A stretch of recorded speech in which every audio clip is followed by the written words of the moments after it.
អរបងនេះខ្ញុំ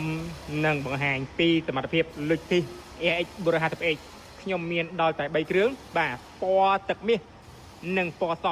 សម្រាប់ពណ៌ទឹកមាសនេះឆ្នាំផលិត2010 Full Option ទឹកថ្នាំត្រឿន 95% នៅចំកណ្ដាលលុចទី AX 450H មួយគ្រឿងទៀតទឹកថ្នាំត្រឿនមួយជុំតនេះឲ្យណាបាទសុទ្ធតែឡានថ្មីផែនញាក់សាច់មិនបុកកាត់តដូរពណ៌សាច់ដែកចៅចង់ថ្មី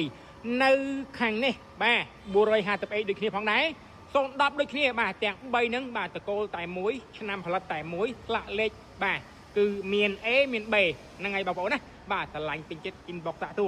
ខ្ញុំនឹងផ្ញើរូបភាពជូនក៏ដូចជាផ្ដល់នៅព័ត៌មានចង់រំលោះក៏បានទិញដាច់វាយដូរក៏បានដែរទៅនេះឲ្យណាសុទ្ធតែឡានថ្មីផែនពេញសាច់ញាក់សាច់បាទទឹកថ្នាំ2គ្រឿងនេះទឹកថ្នាំ3មួយជុំដូចគ្នាហើយពណ៌ទឹកមាសនោះទឹកថ្នាំត្រៀន 95% អរគុណច្រើនពុកម៉ែបងប្អូន inbox តាក់ទួបាទខ្ញុំនឹងផ្ដល់ព័ត៌មានជូនបន្ថែមណាអរគុណបាទជួបគ្នានៅប្រូក្រោយបាទបាយបាយ